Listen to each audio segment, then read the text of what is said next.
말을 섞는 순간 우리는 그 사람의 세계에 끌려 들어갑니다. 지금부터 철학자 니체가 경고한 우리의 인생을 조용히 망가뜨리는 사람들에 대해 말씀드리겠습니다. 첫째, 이 길로 오라고 말하는 사람을 경계하셔야 합니다. 이게 정답이야, 이렇게 해야 성공해, 이렇게 말하는 사람들은 많습니다. 하지만 니체는 단호하게 말했습니다. 그 누구도 당신의 인생을 대신 살아줄 수 없다. 우리는 각자 자신만의 길을 찾아야 합니다. 그들이 말하는 길은 정답이 아니라 그저 다수가 선택한 방향일 뿐입니다. 그들의 말에 따라가다 보면 우리는 점점 우리 자신이 아닌 누군가의 복제품이 되어갑니다. 니체는 말했습니다.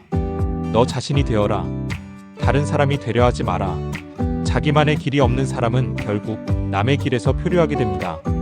둘째, 우리의 고통을 가볍게 여기는 사람을 멀리하셔야 합니다. 그 정도 고통은 누구나 겪어.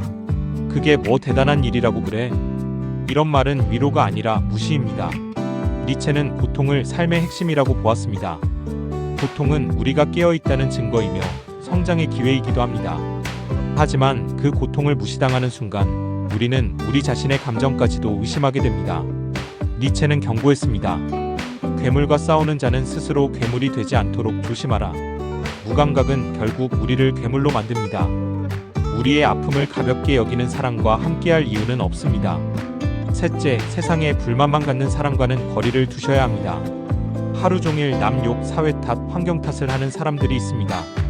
니체는 이들을 노예의 도덕에 갇힌 사람이라 했습니다. 남을 깎아내리며 자신의 무기력을 정당화하는 태도.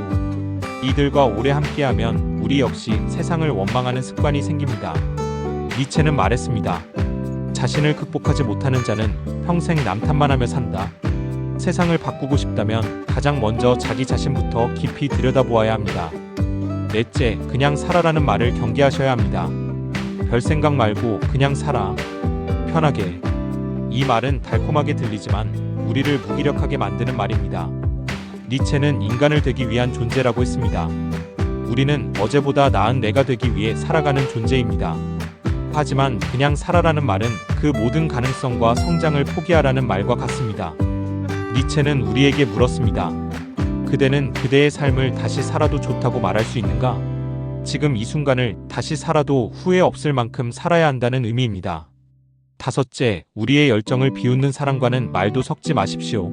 무언가 새로운 것을 하려 할 때, 자신의 꿈을 말할 때 비웃는 사람들이 있습니다. 니체는 이런 비웃음을 중력이라 했습니다. 위로 올라가려는 사람을 아래로 끌어당기는 힘. 그 비웃음을 듣는 순간 우리는 망설이고 주저하게 됩니다. 결국 다시 현실 속으로 돌아오게 됩니다. 니체는 말했습니다. 사람들은 날 수 있는 존재를 미쳤다고 부른다. 비웃음을 넘어서야 비로소 우리는 자기 인생의 주인이 될 수 있습니다. 니체는 말했습니다. 너 자신이 되어라.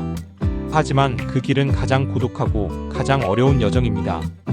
우리를 끌어내리는 말들, 생각 없이 살아가길 권하는 유혹, 우리의 고통을 가볍게 여기는 사람들 속에서 자기 자신을 지켜내는 것, 그것이 니체가 말한 진짜 삶의 승리입니다. 도움이 되셨다면 좋아요와 구독 부탁드립니다.